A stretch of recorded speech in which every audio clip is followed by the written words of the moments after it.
Эми Россиядагы мекендештерибизден жолдон полицейскийлер, банкка кирсе банктан кызмат кылгандар бүт бардыгы миграционный картасынан артында печат барбы, жокпу сурап жатышат. Реестрден чыккан мекендештерибиз кайрадан реестрге түшүп калган учурлар болуп атат. Сим картаңыз өтпөш үчүн биометриядан өтүшүңүз керек. Ал эми банкка эмес, жөн гана өзүңүздүн телефонуңуздан деле өтүп койсоңуз болот.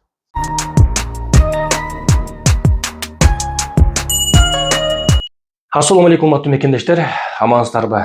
Барыңыздар байкап аткандай азыр жолдон дагы, банктан дагы бүт жерден регистрацияңды продление кылгансыңбы? Артында печат барбы? Эми көрөйүн, миграционный картаңдан дагы артында печат барбы, жокпу деп сурап баштады. Демек, азыркы учурда эми сиздер регистрацияңыздарды продление кылам десеңиздер, сөзсүз түрдө казайым менен ошол МВДга барып, миграционный баягы МФСга барып, сөзсүз түрдө ошол печат урушуңуз керек. Ал үчүн силерге просто трудовой договоруңуздар базада болуш керек, жана ошондой эле зеленый картаңар, Сахаровадан алган картаңар болуш керек экен. Сөзсүз түрдө казайым менен барганда айтыңыздар, менин ошол миграционный картама дагы печат ордуруп бер. Себеби бүт жерде сурап атат. Жок болсо даже банкта баягы кабыл болбой калган учурлар болот экен да. Биометрия тапшырган баргандар, мисалы үчүн, миграционный картаңда аркасында печат жок экен, кылбайбыз деген учурлар болуп атат туугандар. Демек, ошон үчүн эми ошол миграционный картаңыздардын дагы артына печат бастырыңыздар. Бул ошол казайым менен барып, МФСга барсаңыздар басып берет экен. Сөзсүз түрдө биринчи кезекте трудовой договоруңдар базада болуш керек экен, экинчи кезекте зеленый картаңыздар болуш керек экен. Жана кийинки маселе ошол менин жакындарым менен ошол реестрден чыккан болчу, эми кайрадан түшүп калыптыр. Демек, туугандар, көпчүлүгү мынтип ошол досум айтып атпайбы, мен чыккан элем, эмнеге түшүп калдым депчи. Демек, бул реестрден чыккан адам кайрадан бир нарушениеси болсо, кайра эле түшүп кала берет экен да. Мисалы үчүн, болду, мен реестрден чыктым, эми мен түшпөм деген тема жок экен бул жердечи. Мисалы үчүн, бир регистрацияңыз базада жок болсо түшүп калышыңыз мүмкүн, трудовой договоруңуз базада жок болсо түшүп калышыңыз мүмкүн, баягы Сахарова барбай койсоңуз түшүп калышы мүмкүн. Жок болсо булар бардыгы жакшы болуп туруп, жөн гана бир штрафыңыз бар болсо, аны дагы түшүп калышы мүмкүн. Ошон үчүн Москвада эң процент аз парк бул Белес паркы. Болгону 1%. Белес паркка кошулуп, самозанятый болуп иштесеңиз болот. Таксиге керектүү бүт документтерге жардам берет. Хисап жана башка документтер. Азыркы учурда Белес парк электронный путевой листтерди берип жатат. Бардыгы официалдуу.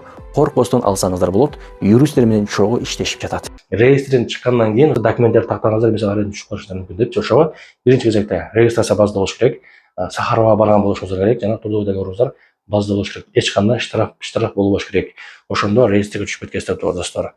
Кийинки маселе болсо, баягы биометрия. Россияда жаңы чыккан закон боюнча, эгерде сен сим картаңды өчпөш үчүн биометрия өтпөсөң, анда сенин сим картаң биринчи жылдан кийин өчүп калат деген бүт эле жаңылыктардан жана ошондой эле жада калса чалып дагы компаниялар айтып атат да. Демек, ал жерде мындай эле биринчичи, азыр деле ошондой болсо керек, чоң банктарга барып, ошол жактан биометрияны өткөрө дегенчи. Мисалы үчүн Сбербанкка баргыла, ВТБ банкка баргыла деп. Мен өзүм лично ошол сим картам өчүп калбасын деп биринчи кезекте Сбербанкка бардым. Барсам, азыркы учурда бизде иштебей атат деп мени кабыл албай коюшту. Андан кийин ВТБ банкка бардым. ВТБ банкка барсам да азыркы учурда бизде биометриядан өткөзбөй атабыз, сервис не работает деп чыгарып койду. Андан кийин мага ошол компанияда чалып калышты. Азыркы учурда жөн эле госуслугадан өтүп койсоң болот депчи. Ошон үчүн достор, сиздерге дагы айтарым, эч кандай банкка барбастан, эгерде миграционкаңыз аркасында печат болсо, банктагылар дагы кабыл албай коет экен достор. Мен өзүмдүн жакын бир эжем дагы ошол биометрияга барган экен эле, өткөнү, артында печат жок экен деп туруп кабыл албай коюпту да. Демек, достор, эми мына айтайын дегеним, банкка барып кыйналбастан эле телефон аркылуу өтүп койсоңуздар болот. Кантип? Эгерде сизде буга чейин госуслугаңыз болсо, сиңиз болсо, госуслуга подтверждение болсо, демек сиз кирип чыгып жүргөн болсоңуз, госуслуганын логин билсеңиз, паролун билсеңиз, баягы Play Marketке отдельный приложение экен да, госуслуги биометрия деп жазасыз. Жазгандан кийин ал жерден ошол окуйсуз да, эми окуганда селфи деген жер бар. Селфиге түшөсүз, аркаңыз мындай однотонный, бир дубалга дагы жакшынакай кылып түшсөңүз болот. Күлбөстөн серьезно түшөсүз. Андан кийин уже голосуңузду өткөзөт. Голос болгондо ал жерде мындай цифралар чыгат. 0ден баштап 9га чейин окуйсуз. 0, 1, 2, 3, 4, 5 деп. Андан кийин наоборот болот. 9, 8, 7, 6, 5 деп. Андан кийин аралаш. 7, 4, 3, 1, 0 болупчу. Ошолорду айтып койсоңуз болду. Сиз биометриядан өткөн болосуз, эч кандай банкка барып кыйналбайсыздар достор.